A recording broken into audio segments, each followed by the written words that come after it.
జోయాస్ proprietary ayurvedic medicine అందమైన ఒత్తైన చుట్టూ జోయాస్తోనే సాధ్యం.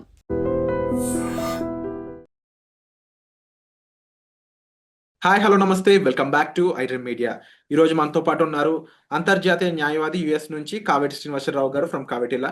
సార్తో మాట్లాడుతూ ముఖ్యంగా ఏదైతే H1B ఫీ $100,000 ఉందో దాన్ని వెనక్కి తీసుకున్న ట్రంప్, ఈ విషయం గురించి అప్డేట్ తెలుసుకుందాం. నమస్కారం సార్. నమస్కారం. మొన్నటి వరకు ట్రంప్ అందరినీ భయపెట్టాడు. ముఖ్యంగా ఇండియన్ స్టూడెంట్స్ అలాగే ఇండియన్ పేరెంట్స్ చాలా భయపడ్డారు. H1B ఫీ ఏదైతే ఉందో $100,000, ఒక మిడిల్ క్లాస్ మ్యాన్ ఇంకా అమెరికాలో ఆశలు వదిలేసుకోవాలని ఫిక్స్ అయిన రోజులు అవన్నీ కూడా. సో వినూత్నంగా ఇప్పుడు వెనక్కి తీసుకున్నారు ఆ ఇష్యూని. సో ఎందుకు వెనక్కి తీసుకున్నారు, దానికి గల కారణాలు ఏవై ఉంటారు, ఇది ఎంతకాలం ఆయన ఈ డెసిషన్ మీద నిలబడే ఛాన్స్ ఉందంటారు? ఇప్పుడు ఫస్ట్ ఆఫ్ ఆల్ ఇది మీరు అన్నట్టుగా వెరీ హాట్ టాపిక్. అంటే వెనక్కు తీసుకున్నాడా అంటే ఇక్కడ ఒక 2-3 క్లారిఫికేషన్స్ ఇవ్వాలండి.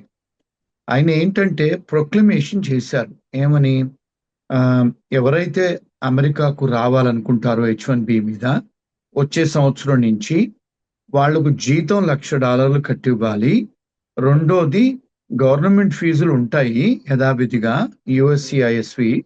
కానీ ఎవరైతే కంట్రీ లోపలికి వస్తారో రావాలనుకుంటారో వాళ్ళని సర్చార్జ్ లాగా పోర్ట్ ఆఫ్ ఎంట్రీ ముందు $1,00,000 కడితేనే లోపల రావాలని ఒక ప్రొక్లమేషన్ ఇచ్చారు. అంటే ప్రొక్లమేషన్ అంటే ఒక కింగ్ లాగా, అంటే ఒక మొనార్కీ లాగా, ఒక రాజు లాగా ఇచ్చేశారు ఆయన. అంటే రాజ్యాంగ విరుద్ధం అని అనుకోవచ్చు, కానీ ఇచ్చేశారు. ఇస్తే ఏమైంది, చాలా హ్యావక్.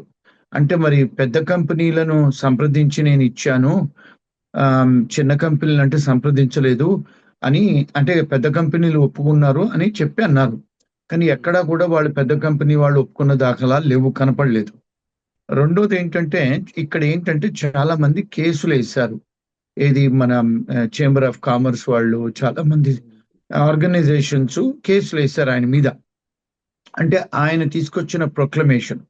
ఇక్కడ మన వ్యూవర్స్కి ఒక 2 విషయాలు తెలుసుకోవాల్సింది ఏంటంటే, ఇలాంటి చేయొచ్చా, ఇలాంటి వెసులుబాటు తనకుందా అంటే, అమెరికన్ రాజ్యాంగం ప్రకారము ఒకవేళ మీరు ఇమిగ్రేషన్ కి సంబంధించిన ఎలాంటి ఫీజులు కలెక్ట్ చేయాలన్నా అప్పర్ హౌస్ లో లోవర్ హౌస్ లో లా పాస్ చేయాలి. అంటే ఏంటి, ఇప్పుడు మన దగ్గర పార్లమెంట్ ఉంది, మనకు లోక్సభ రాజ్యసభ లాగా ఇక్కడ కూడా సెనేటును కాంగ్రెస్ అని ఉంటుంది.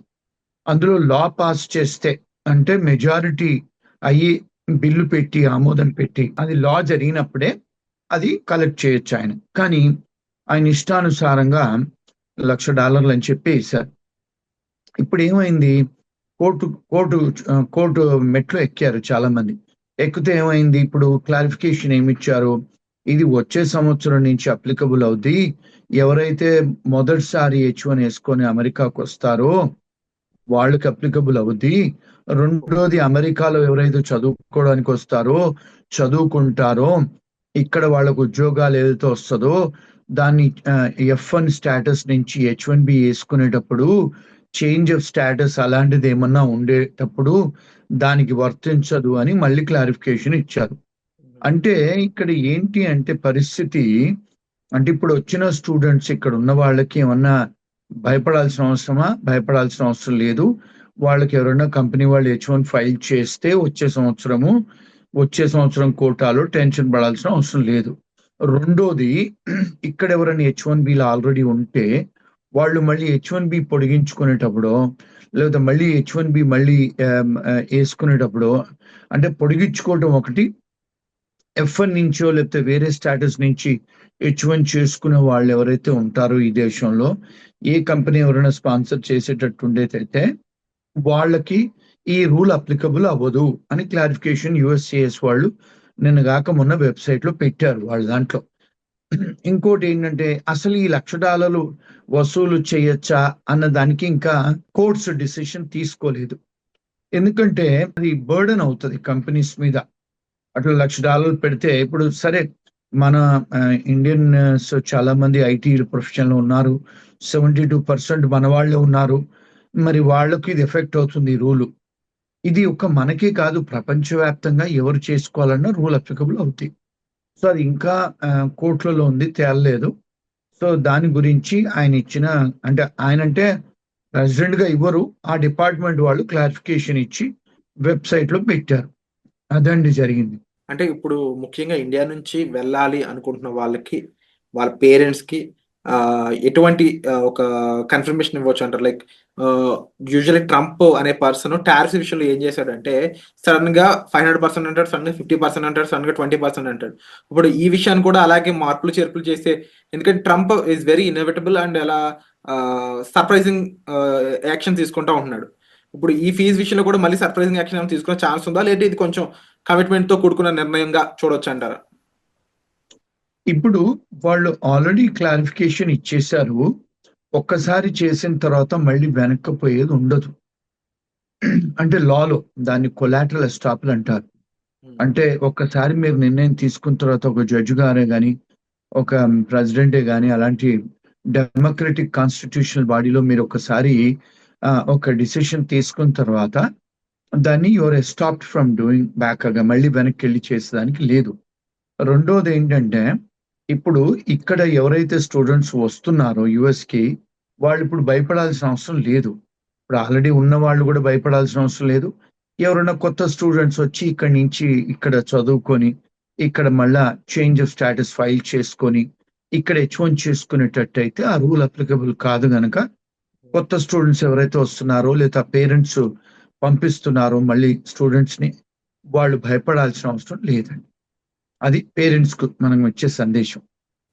ఇక ఈ జనరల్‌గా ఈ ఫీజ్ పెరిగినప్పుడు ఒక వర్గం వాళ్ళు అంటే ఇక్కడి నుంచి యూఎస్ వెళ్దాం అనుకున్న స్టూడెంట్స్ వాళ్ళ పేరెంట్స్ కాస్త భయపడడం ఎంతో నిజం ఉంది అందులో. అయితే అమెరికాలో ఆల్రెడీ సిట్యుయేట్ అయ్యున్న పీపుల్ ఎవరైతే ఉన్నారో, వాళ్ళు గ్రీన్ కార్డ్ కోసం చూస్తున్న హెచ్-1 వాళ్ళు ఎవరైతే ఉన్నారో, వాళ్ళు మాత్రం కాస్త మనకు కొంచెం ప్రాసెస్ త్వరగా అయ్యే ఛాన్స్ ఉంది అని ఒక గుడ్ న్యూస్‌లో భావించారు దాన్ని.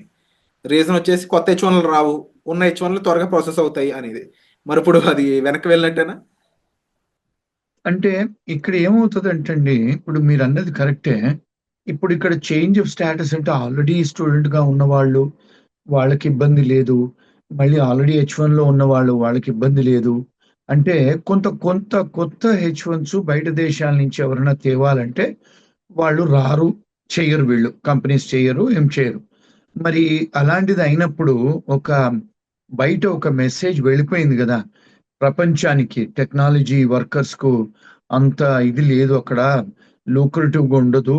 ఎందుకంటే ఆల్రెడీ 20 ఏళ్ళు, 18 ఏళ్ళు వెయిట్ చేస్తున్నారు హెచ్-1బీ. మనకు I-140 అప్రూవ్ అయిన వాళ్ళు వెయిట్ చేయాలంటే 18, 20 సంవత్సరాలు వెయిట్ చేస్తున్నారు. మరిప్పుడు కొత్త వాళ్ళు ఆబ్వియస్‌లీ రారు. మూడోదేంటంటే ఇప్పుడు ఇక్కడ ఉన్న ఎంఎస్ చేసిన ఆళ్ళకి కూడా ఉద్యోగాలు ఈ సంవత్సరం, పోయిన సంవత్సరం నుంచి చాలా టైట్‌గా ఉంది. సో, చాలామంది ఇప్పుడు చాలా కంపెనీస్ కూడా క్లోజ్ అవుతున్నాయి. ఎందుకంటే ఇప్పుడు ఐటీ కంపెనీస్ అందులో 70-80% ఐటీ కంపెనీస్ మన దేశీయులవే ఉన్నాయి. అవి నడవనప్పుడు మరి చాలా కంపెనీస్ ఏం జేస్తున్నారు, ఉద్యోగాలు లేవని చెప్పి స్టూడెంట్స్‌కే గాని, హెచ్-1బీ వాళ్ళకే గాని వాళ్ళ వీసాలు క్యాన్సెల్ జేస్తున్నారు. కంపెనీస్ కూడా క్లోజ్ చేసుకుంటున్నారు. అంటే కొత్త హైరింగ్ లేదు. పాత వాళ్ళ నుండి నడపాలంటే మరి టాక్సులు కట్టాలి గదండీ! సో, ఇదొక బ్యాడ్ టైమ్ అని అనుకోవచ్చు. అందుకని కొత్త వాళ్ళు రారు. మీరన్నట్టుగానే మరి పాత వాళ్ళకు తొందర ప్రాసెస్ అవుద్దేమోనే అనుకుంటారు. అంటే అంత ఈజీగా ఏం లేదు. ఎందుకంటే మన ఇండియన్స్‌కి, ఫిలిపినోస్‌కి, చైనీస్‌కే గాని, మెక్సికన్స్‌కే గాని 15, 20 సంవత్సరాల వెయిటింగ్ పీరియడ్ అండి. అవును. అంటే ఏ కేటగరీ ఆఫ్ వీసాలోనేనంటే ఈబీ-1 అంటే సీఈఓస్ అనుకోండి అది. ఈబీ-2, ఈబీ-3 అదర్ వర్కర్స్. అంటే ఈబీ-2 అంటే ఎవరైతే మాస్టర్స్ నుంచి వచ్చి పెట్టుకుంటారో గ్రీన్ కార్డ్‌లు.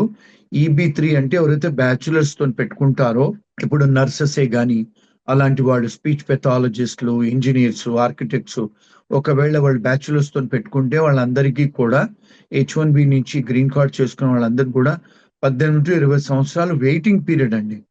అంటే మరి ఆబ్వియస్‌గా మరి కొత్త వాళ్ళు రానప్పుడు, మరి పాత వాళ్ళు ఉంటారా? చేయించుకుంటారా? రెండోది. మూడోది కంపెనీస్ కూడా ఇప్పుడు మనకు స్పాన్సరింగ్ చేసిన కంపెనీసు మీ గ్రీన్ కార్డ్ టైమ్ వచ్చే వరకు లెవ్వనుకోండి, మరి వాళ్ళకి పోయినట్టే గదా! గ్రీన్ కార్డ్ పోయినట్టే గదా! అవును. అంటే ఆహ్, అంటే క్యాండిడేట్స్, ఎంప్లాయీస్ ఉండాలి దేశంలో. వాళ్ళ గ్రీన్ కార్డ్‌లొచ్చే వరకు. కంపెనీస్ కూడా వ్యాపారం చేస్తూ ఉండాలి. మరి కంపెనీస్ కూడా క్లోజ్ అయిపోయి అక్కడ పనిచేసే వాళ్ళు గూడా వెళ్ళిపోతే ఆబ్వియస్‌లీ అవి ఏదైతే కోటా ఉంటదో నిండదు గదండీ గ్రీన్ కార్డ్‌లు ఇచ్చే కోటా. కొంత బెటర్ అవుద్దని నేను అనుకుంటాను. అంటే ప్రాక్టికల్ ఇదంతా రీజనింగ్, అంతేగాని లాజికల్ రీజనింగో లేకపోతే లీగల్ రీజనింగ్ కాదండి.